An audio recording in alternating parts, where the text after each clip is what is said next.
Carly, we have a pretty interesting show today. Yeah, it's a lot of fun too. Yeah, we're talking to Aaron Roth, who's the new director of Parks and Open Space for Jefferson County, along with Emily Guffin, and they're here to talk about Westracks, which you rode recently.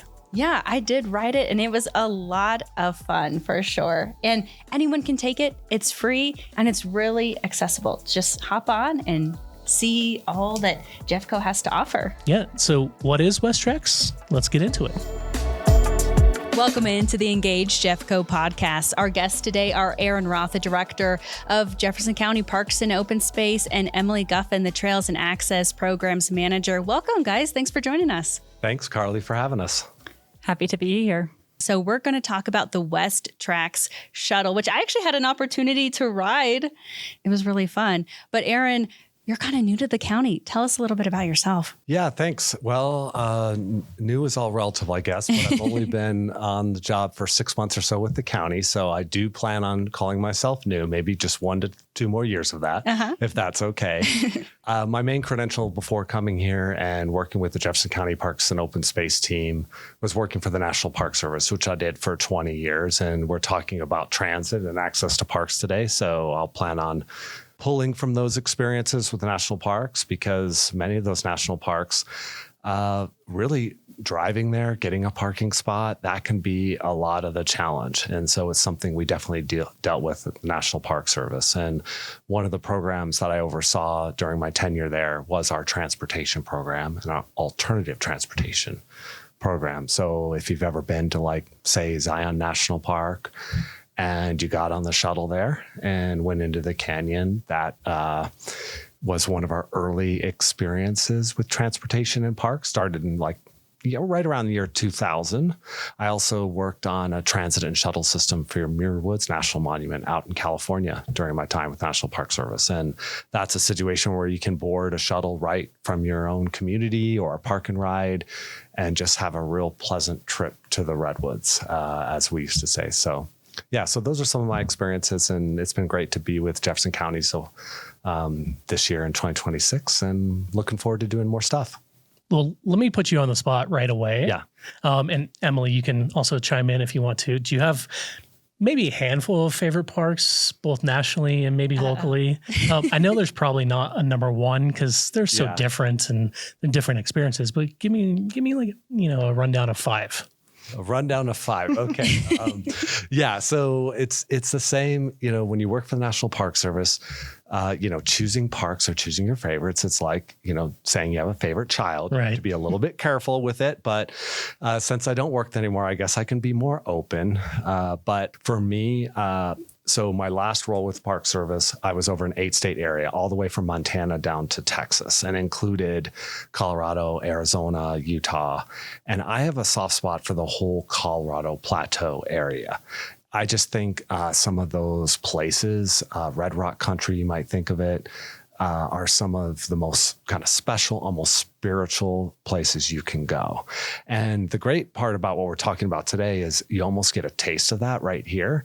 But to get sort of the full experience, go to the Colorado Plateau. Start out like at Glen Canyon National Recreation Area. So we're talking about the area that's roughly north of the Grand Canyon, west of, say, Monument Valley on the Navajo Nation, or Mesa Verde actually is a good everything, say east, west of Mesa Verde. And then Zion National Park, I mentioned already, in east, and a collection of those parks and places. So if you needed 5 national park sites to visit on the Colorado Plateau, you wanted to do kind of a loop, I would say start at Glen Canyon National Recreation Area, head over to Navajo National Monument, which is a gem of a park, and right on the Navajo Nation, cliff dwellings, all of that. I also really like Cannon de Chelly, also on the Navajo Nation in that area there. And then, of course, consider parks like the north rim of the Grand Canyon, Lee's Ferry, which sits between Glen and Grand Canyon. And then you can head up north and go to parks like Zion, Bryce, and Capitol Reef. And those experiences are really special, and you really can't get them anywhere else in the world. Yeah, you just named 5 within like 12 hours of where we are. I wrote all those down, and they're going to be on my next road trip / camping journey for sure. Emily, do you have a favorite local park or a couple of other local parks, That's a great question. And I will say Aaron's response was so thoughtfully phrased. Let me think. Locally, I really like the Jefferson County Parks and Open Space system. I think within our system, I have a lot of favorite parks, and they vary based on what I like to do there. I really like Alderfer Three Sisters Park up in Evergreen, just because of the rock formations and the trees and the views of Mount Blue Sky and the other mountains in that area. And then down near town, I love both North Table and South Table Mountains, just because I feel like they provide a really good way to escape during the weekdays, to get outside and experience nature and just, reset after the workday. Like you said, no favorite children here, but they're all lovely. And there's so many options. You really can't have a wrong answer. Right. There is no wrong answer to that question. That's true of Jefferson County Parks and Open Spaces. Every place has a story and something special about it. And I used to say that about national parks too. It doesn't matter, pick any national park site. There's 400 plus. And even if you don't know why you're going, finding out why it is special is one of the fun parts. Completely agree. So when we're talking about parks, people want to see, what are the trails like? Can I bring my bike? Should I bring my kids? How long is the loop? What are we going to see? Is there flowers? Is there birds? But transportation might not be something people think about when we're talking about our parks, until you actually have to drive there and find a parking spot. And that's where it gets a little tricky, right? So that's where Westracks kind of comes in. And so tell us about Westracks. Yeah, happy to get us started on that. And really, as I mentioned, that is one of, and you talked about it too, when it comes to the experiences you can have at the Parks and Open Space, it's really, yes, nature, wildlife, everything that you want to see, amazing trails, amazing views. And it's often the reality that you have to travel to get there, because by definition, these places were protected and they're a little bit further away from maybe where everyone lives and works. So we are constantly thinking about how do we connect the people to the parks in a way that works for them. In fact, one of the major master plans or regional plans for Jefferson County is we have a vision where there is a park and open space within a 10-minute walk or drive of every single person in this county that they could experience. And this shuttle kind of fits in part of that, because especially in the center of our county, where we have our big population centers and where there's connectivity to the broader Denver metro area, we are finding that our parks and open spaces may not always have enough parking spots, basically, whether it's Lair of the Bear or Matthew Winters, and even with our Denver mountain parks like Red Rocks. And of course, Morrison is the same way in terms of going into town and finding that spot. So I think first, regional trails, getting there on your bike is something that we're regularly promoting and building connectivity to different places so that you can those that are able can hop on that bike and get to those places. For others, especially family groups and all sorts of diverse types of people, riding public transit is a better option. And there's what you call that kind of last mile problem, which is how do you get from that central transit stop to the actual park? And Westracks, that's where it comes in. We have this collection of amazing resources right in the center of our county, just 5 minutes from public transit. But how do you connect people to that? And the Westracks shuttle does that, because these are some of the most iconic locations that we have in the county. And Westracks is really focused on making that connection for people. So how did this whole idea come about in the first place? Well, Emily has been at this a little bit longer than I have. I'm pretty darn sure that it was something that Denver and Jefferson County representatives came together about. Emily, you want to talk a little bit about the history? Yeah, absolutely. This project has been in the works for a very long time. It was envisioned by Denver Councilmember Watson and Jeffco Commissioner Kerr, as well as Green Latinos Colorado's Executive Director Ian Tafoya. All had a vision for connecting Denver residents to the destinations that Aaron just mentioned, this area in the foothills west of Denver that has so many destinations with dinosaur tracks and music tracks and museums and downtowns and all of that. And so it has been a collaborative effort from the beginning with those 3 partners. And then since then, we have brought in even more partners to try to make this a reality. So bringing in Town of Morrison and Friends of Dinosaur Ridge, RTD, CDOT, you name it. There are so many partners in this project to make the shuttle a reality. I wish I could have been in on the meeting that came up with the name, because it's pretty catchy in my mind, the whole tracks theme. So first off, W line, right? That's on tracks, not to be too literal here, but that is a light rail line. W line goes out from Union Station all the way to Jeffco Center, collects all through Lakewood, Wheat Ridge, you name it, collects a variety of stops there. And so you're coming out on the tracks, and then you're going to see some tracks. I just think that's pretty cool. Yeah. And so I can't claim any success of that, but or being part of creating that name, but I think it is pretty cool. Let's go through maybe some specifics on maybe who can ride Westracks, and is it free? Do you need a ticket? That kind of stuff. Free. Absolutely. We should have started with free. By the way, this whole thing starts with free. And that's a really cool part of it. And then pretty much, bike, dog, even your toddler, you can bring them all. And go onto the shuttle. I don't know if, the whole idea with public transit, the thing that's at its core, like one of the ethics of public transit, it's for everyone. And so the shuttle is a fully RTD compliant, accessible shuttle, safe for everyone. Anything else to add about anything you can't bring? I don't think there is anything you can't bring on the shuttle. I think stuffed dinosaurs are okay. Encouraged, if that's necessary for your toddler, that's fine too. That's fair. Or for, your friendly local Engage Jeffco podcast host. Yeah, exactly. Yeah, I might bring a stuffy. Does it run going to concerts at Red Rocks? My understanding is no. Right now, it's focused on the daytime hours, because that is when the shuttle can link the most experiences in terms of when the museums and when the parks and open spaces are open. Yep. Because Red Rock shows generally are at night. Now, there are some occasionally a show in the afternoon, so you can always check the schedule of your particular show. But the shuttle is running 9 to 5. But basically, it's running during the day, and that's one of the things that's exciting about it is you're actually connecting multiple experiences that are all going at once. So you can make a whole day out of it. So it's not just about getting to Red Rocks and back. It's about experiencing the whole area. And that's when those other attractions are open and available, is during that weekend daytime.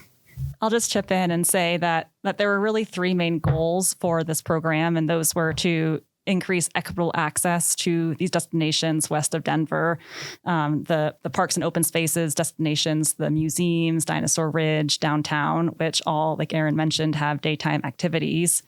The second big goal was to reduce congestion at our trailheads and in downtown Morrison. And we see a lot of our congestion at Matthews Winters and Mount Falcon during daytime hours between 9 and 1, 9 to 3 during the summer months.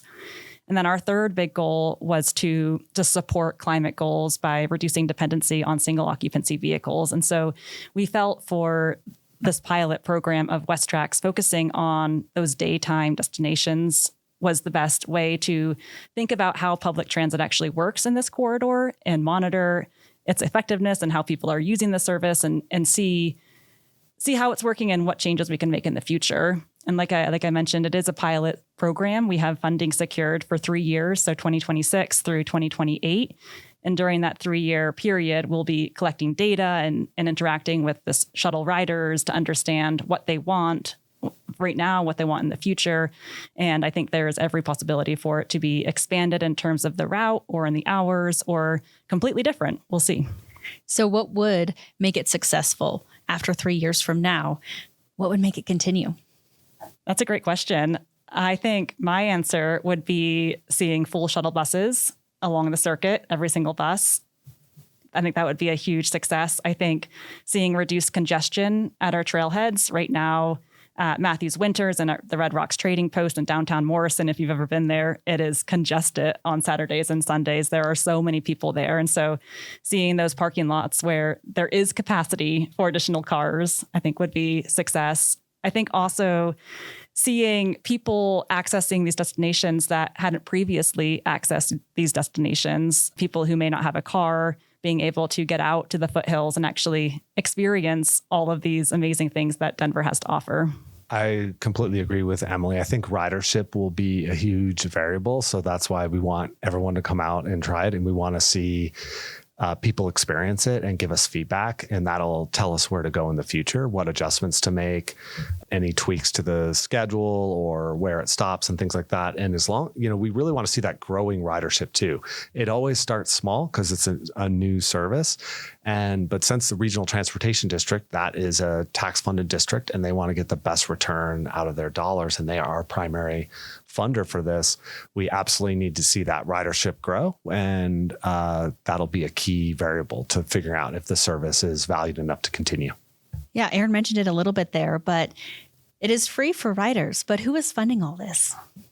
Well, like I said, RTD provided the lion's share of the funding. Mm-hmm. They have a specific program that enables new transit services, new innovative approaches to start, and they partner with counties and cities on that. And so they've been a great partner for us.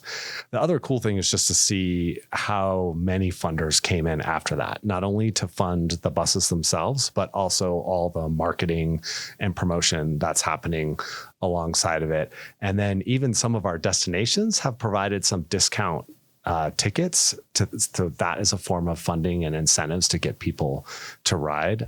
So I know Emily has a little bit more details to make sure I don't miss any of the funders there. Yeah, I will chip in to say we have a lot of funding partners for this program. RTD is our biggest funder for the 3-year pilot program, followed by Jefferson County and CDOT. Denver is also providing funding. Denver Mountain Parks Foundation is providing funding. Town of Morrison, Green Latinos Colorado, Friends of Dinosaur Ridge, and then also Aramark Sports and Entertainment, who actually manages the Red Rocks Trading Post over at Red Rocks. And so we have a total of 6 government agencies funding this, plus 3 nonprofit partners, plus 1 private sector organization, which I think is just such a cool example of bringing together so many different agencies to solve a complex regional problem. Yeah. And when you get that many funders, it gives you a clue that you might be onto something good. That's what we're hoping. Oh, yeah. And it's clear, it seems, that these community partners are invaluable to a new program like this. Can you kind of give some insight to that? Yeah, definitely. I mean, whenever you're trying something new, whether it's our board of county commissioners, because Jefferson County is an investor, or the board that oversees like regional transportation district, you always want to explain, why should government do this, or why is this a service that we should strive for, especially when budgets, whether it's the federal, state level, are so tight. You have to make a good justification. And when you can actually say that, no, we have Town of Morrison involved. We have a user group like Green Latinos involved. We have something that Denver wants and Jefferson County wants, and we're all in this together. It really helps make that case. How does it work in practice? Where do people go? How would a day using Westracks look like for an average user? I feel like, Emily, you can start with this, and then I'll add my spin to it. Let's see. So I see someone from Denver waking up on a Saturday morning, hopping on the W line, riding the W line all the way west to the Jeffco Government Center and RTD Golden Station, getting off there, hopping on the Westracks, which is waiting there right there at the Golden Station, and then riding the bus down to Matthews Winters. I think would be a great first stop, getting off there. And then we have some really amazing trails at Matthews Winters. We have the Morrison Slide Trail loop, where you can do about a 4-mile hiking loop, which has beautiful views of the rocks and downtown Denver. You might be able to see some wildlife, like some mule deer, and then hop back on the shuttle, which runs at a 15-minute frequency along the route during the entire daytime hours. So there should be a bus there already, if not within 15 minutes of you getting back to the trailhead. And you probably need 15 minutes just to rest anyway. That's very true. And fill your backpack and and just get ready. And then my addition or tweak on that would be too, is like, I'm always a fan of, if you can, and this is what the shuttle offers, something new, is the idea to do like a one-way. Because if you drive to a park, you are limited fundamentally. I got to get back to my car, at the end of the day. So I always have to do an out and back or a loop. If you got off at Matthew Winters, you could actually do a one-way hike to the amphitheater and then pick up the shuttle at the trading post, which is something I would opt for to do. Not only because it's slightly downhill, which I appreciate, but then it just gives you the opportunity to pick up the shuttle at a different spot and continue on your adventure. That is a really great point, Aaron. And I think that would be a great use for the shuttle for that downhill hiking. I think a lot of people would use it that way. One additional stop I would like to make on my dream day of riding Westracks. So after my hike, either I end at Matthews Winters or at the trading post, per Aaron's recommendation. Then I would hop back on the shuttle bus and ride it down to downtown Morrison, where I'd stop at the Morrison Inn, where they are offering buy one, get one margaritas for anyone who arrives via the Westracks shuttle bus. And so then I would stay there, get lunch, wander the downtown, look at the shops.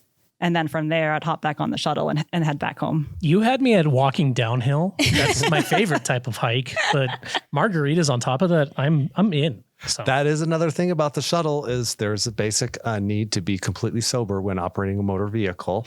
If you are the type to enjoy, say, a beer or margarita after your hike, both those options are available in the town of Morrison. So you do your hike. I think our stop is right across from Red Rocks Beer Garden. It's across from the beer garden. So that's just not so subtle hint there that you could, after completing your hike, stop in the beer garden or the inn, have a beverage, and then make that return trip. Or you can do what me and my family did the other weekend. Which was? We biked from our house to the Morrison Natural History Museum. Dug in the sand a little bit for dinosaur bones. Then we saw the bus, and my toddler had to ride the bus because it's a bus, of course. Yeah. So we loaded our bikes up onto the bike rack in the front, and we rode the bus all the way to the Dinosaur Ridge Discovery Museum, saw more dinosaurs, and then rode the bus again, and then biked home. That sounds amazing. And that's what we did. It was a day full of biking, buses, and dinosaurs. And he was so happy. We did go home for lunch, but we could have stopped at the beer garden for a soft pretzel. But anyway. Again, soft pretzels, beer, margaritas, downhill walks. The outdoors is suddenly becoming much more appealing. Yes. Every 15 minutes is the schedule. So that's every stop. It's every 15 minutes. Yeah. I mean, one of the big drivers of customer, user satisfaction is nobody likes to wait a long time or be worried that is the bus coming and that type of thing. And so that's one of the things that's, not only is the route really thoughtful, but one of the things that's really impressive about this pilot is the funders were able to step up and have a really pretty good frequency, because 15 minutes mean on average you're waiting like 7 to 10, if that. And so in terms of moving about the area in your day, that's going to compete really well with trying to find a parking spot at each location or just even navigating it. So it's going to be an efficient use of your day. And the other thing I personally just like about shuttles and transportation in general, I talked way earlier about like the Zion shuttle. I remember, although the core thing about the shuttle in Zion National Park, it is about congestion and moving people through. One of the surprising feedback we get back all the time is how it enhances the experience, how people got to see more things. And that's what I feel the same about this Westracks is, you're going to these different places, but all along the way, you're seeing the area in maybe a way you hadn't before. That I think that in terms of like making a day of it and just having a memorable experience that you're going to think about after, incorporating the Westracks and this is why I live in Lakewood, not too far from the Federal Center station on the W line.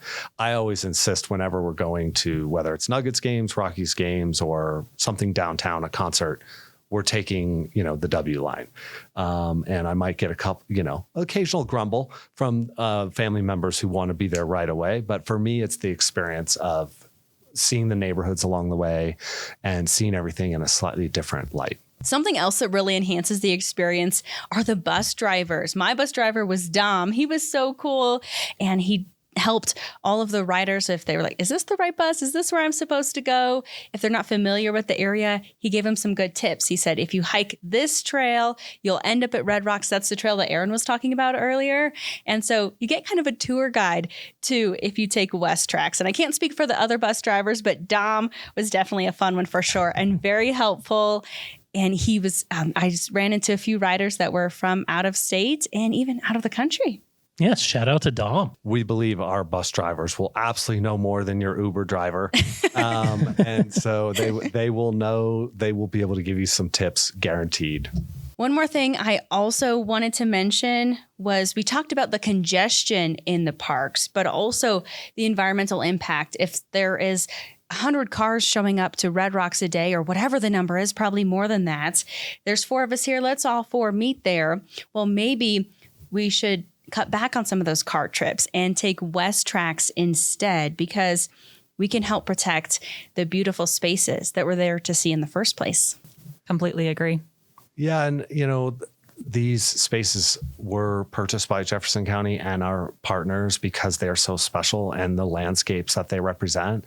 And so it is a real tension for us as managers of these spaces. We want everyone to be able to come right in, quickly get situated, and get out in the parks. However, if everyone is coming with one individual car, there's also this notion we don't want paradise paved, and we do not want these huge parking garage style places. So that's why, yes, this is a pilot of transit just in this one area or this one type. But what could this mean for the future of many of our precious park areas and that are, cannot have everyone drive individually? Could this, if this is successful here, could this be used for other experiences throughout the county or the area so that we can, because a lot of these parks and open spaces, there's plenty of room for humans, plenty of room for people to spread out, but not necessarily for everyone's car. After this 3-year pilot is done, 5, 10, 15 years down the road, do you see this not only being a model, as you said, but expanding beyond some of the stops it's already at, or adding another Westracks like shuttle service in different parts of the county? Yeah, it's hard to predict the future or hard to say, but I'll say that there is a couple things you could see or imagine. One is in Clear Creek Canyon. If any of you have been Clear Creek Canyon, Jefferson County Parks and Open Space and its partners have been working pretty steadily to expand recreational access to Clear Creek Canyon through the Clear Creek Trail, another project that Emily has worked on. And the experience you can have there with the water and the views, and just taking in the geology and the rock formations, it's pretty special. And so we see in the future, many more people wanting to come and experience that will be potentially on the list with Red Rocks of places that you must see when visiting the Denver metro area. Oh, yeah. And just like Dinosaur Ridge is now. And so if that continues, there is obviously I talked about Zion Canyon, Clear Creek Canyon is similar. There's only so much space for parking. So you could see 10 years down the line, a shuttle that could take you up from Golden or even right from that same W line stop at Jeffco Government Center. And you could have your choice. Would you like to go south to Westracks, or would you like to go insert catchy name here for the Clear Creek Canyon shuttle? We'll workshop some of that. Yeah, workshop. Invite me to the meeting this time. Yeah, sounds good. No, yeah, sounds so cool, especially in the canyons. You have to parallel park, but maybe there's no room for the exact spot you want to be. So you got to drive 2 miles down the road and then find a parking spot. But it really just protects erosion and other things from happening, people making their own parking lots, own parking spaces within the parks or even along the highway. Absolutely, too. And Clear Creek Canyon is another one where like I said, I'm a big fan of those one-way hikes or one-way experiences. So you could see, taking a bus in, getting dropped off, and then again, a gently downhill, Johnny's favorite, Yes. gently downhill trail to get back to Golden. Yeah, float or maybe something involving wheels. In the safe areas, please. Yes. In the floating, only in the safe areas. Yes, of course. One thing I wanted to touch on before we go, you mentioned that when you said you take the light rail downtown to games or just to visit downtown or whatever, that you're passing these neighborhoods. you're enjoying the community, not only seeing the places that people live, but also interacting with people, some who may not be the most outdoorsy people. Can you touch on that community building aspect of Westracks? Yeah, well, I think we know that in Denver metro area, all these special places are kind of shared by all. So just like us suburbanites pile in and come downtown and overwhelm the city of Denver on occasion, we know that plenty of folks living downtown want to get away from it all and experience what we have out here in Jefferson County. And we, of course, welcome that and appreciate it. And so I think that's the community building aspect, is making sure that everyone has the ability to do that, because we know gas prices are high. And again, depending on your background or your abilities, it may feel perfectly safe for you to hop in your car and drive out to some random wild place. I think Emily even mentioned mountain lions, which is not common, by the way. But some of that stuff can be intimidating to just go out on your own and figure everything out. The nice thing about the Westracks shuttle, it helps us alleviate congestion, but it helps that user feel safe, that whether it's Dom or whoever, to say, yes, get off here. You can do this. You can make a connection to something else, and you'll be within range of this transit system that will bring you home safely. And so to me, it's the community building of being able to visit each other's places and feel safe about it. Maybe those city dogs just want to go on a hike too. Yeah. They want to touch grass sometimes too. I think my dog is more of a downhill dog too. So. Emily, Aaron, thank you for coming in and taking your time to give us the lowdown on Westracks. Anything that we may have missed or you want to address real quick? Well, we appreciate Carly. Thanks for being one of our initial riders and coming out and experience. Johnny, I'm looking forward to your videographer. Whatever video you produce being out there, or at least hearing about it on an upcoming podcast. Sounds good. I would also chip in to say that there's still a lot of summer left to ride the Westracks shuttle. And we do have a lot of activation events planned for the remaining about 2 months left of the program. So we'll have events at each of the stops throughout weekends in the summer. They may include food trucks and scavenger hunts and selfie booths and maybe some giveaways. We'll see.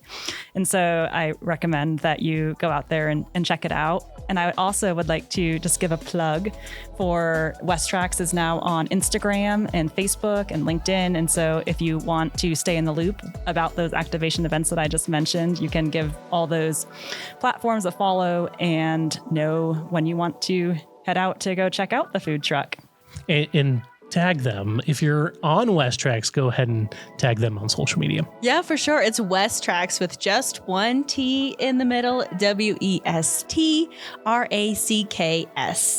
And activation events, that's code for free and fun stuff. Yeah.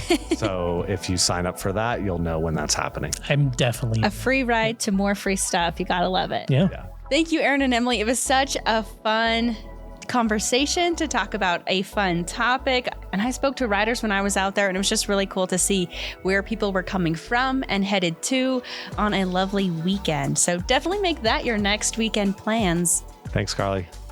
Thank you. Thanks again to Emily and Aaron for stopping in to give us the lowdown on everything Westracks. Yeah, this has been a long time coming. It was first envisioned in 2023, and now it's finally here. So, but before we move on, what is this? What's going on here? This is Sarah, this Triceratops.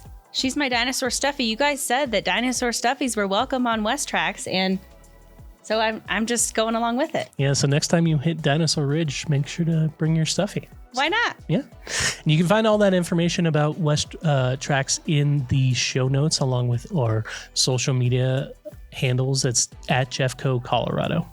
Also, don't forget to like and subscribe to this podcast on Apple Podcast. Give us a 5-star rating while you're at it as well. Also, subscribe on YouTube. You can watch these podcasts on YouTube. If you're not already, subscribe there as well. Also in the show notes is our Speak Pipe feature, which is basically like a voicemail for us. So if you have a topic or a question that you want to suggest, go ahead and hit us up in the show notes as well. It's just like leaving us a voicemail on your phone. So go ahead and tap there and drop us a line. Yeah, there you go. And as always, Jeffco, look out for one another.